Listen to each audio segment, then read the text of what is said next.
Stephen Wonderboy Thompson is playing this hand that he's been dealt better than I have ever seen him play a hand. You cannot get him to do an interview. He's fighting Gilbert Burns Saturday.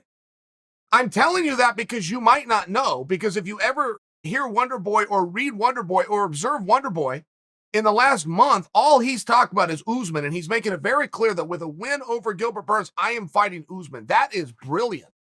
I mean, I know how simple that sounds, what I just said. That's brilliance, though. That's marketing. First rule in marketing is define yourself before your enemies do it for you. So he is coming out with his statement and he's repeating it over and over and over again. This is the way things become. This is how you get other people to start parroting and coining you. It's how you become a number one contender and you get championship fights. I still remember the time Eddie Alvarez was going to fight Justin Gaethje, and it was for the title of the UFC's most violent man. I did not know until 8 days before that fight, when I was talking to Eddie privately, that Eddie came up with that. I thought the UFC did it. I thought it was the BMF before there was a BMF. I thought these two are going to fight. They're both completely violent, painful, bludgeoning fighters who hurt people. They don't just control them.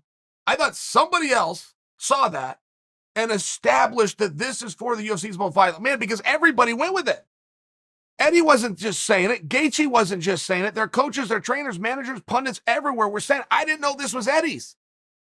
And it was a great thing. Ken Shamrock came out as the world's most dangerous man. Took that all the way to WWE, made quite a name for himself. I bring you those examples because Wonderboy is being very disciplined and he's sticking to the script. And Wonderboy is not without merit on this. Wonderboy first made his claim to be the rightful number one contender in the form of a tweet after Usman beat Burns. And Wonderboy said, I guess, it was the guess part that drove me crazy. I guess I'm next. I'm the only one in the top 5 who hasn't fought him yet. And then he, in typical Wonderboy fashion, was like, oh, by the way, great job, champ. Wonderful performance. All right. It was just nice. It was G-rated. It was very sweet, which is Wonderboy. It was authentic and real. He's a really good guy. It just doesn't work in the fight game. It's just one of these things where being G-rated is just one of these things, right? It was just a little bit too nice. And I'm not saying he needs to be on the other end. I'm just saying he needs to get off the starting plate at nice. But I like what he's doing here. Nobody else has as good of an argument, at least not that they've made.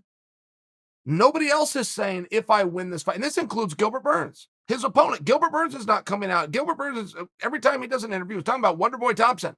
What he's got to deal with Wonderboy Thompson. He's not talking about, which means he hasn't thrown his hat into the ring. Which means on that end of the pool, of the number one contendership fight pool, Wonderboy is the only one swimming. It's a great way to get a job. Be the only one that shows up to the interview, right? I just like what Wonderboy's doing. I don't hate the story. I didn't love the original tweet, I guess. There was no power in that. There was no strength. There was no strength in I guess. I like a good, hard statement, but that doesn't mean he's wrong. It just means it's going to take more time. Some things can be done right now. Sean O'Malley will get more done with 1 win and 2 chances on a microphone than another guy will get with 3 years of being undefeated. It's just one of those things, but he will make a very clear and direct statement. I like what Wonderboy's doing. And that fight, by the way, that thing is a mess. Wonderboy came out and said, I expect Gilbert to shoot early. Yes, Wonderboy. I am with you on that.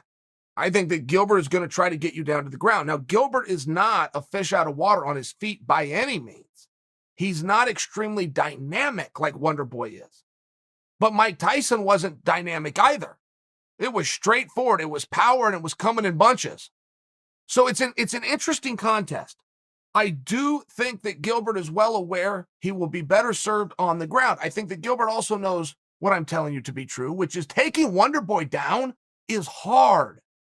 He's got very good hips. He's got very good range. And as you come in, that's where he's looking to catch you. It's just a dangerous fight.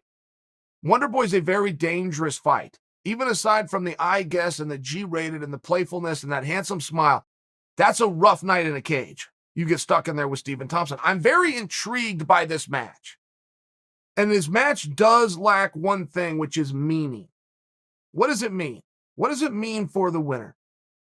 I believe the winner is going to have one more piece of heavy lifting. I believe the winner is going to have to deal with Chimaev or Leon. That doesn't make it so. That's my guess. I don't think it goes right into a world title fight, particularly with the fact that Covington and Usman are going to fight, and that isn't even signed. That could be all the way in September, which means the championship doesn't even get defended until possibly 2022. I don't think Wonderboy's going to wait. That's my prediction. I'm saying it with authority. I don't actually know, but that's Chael's guess.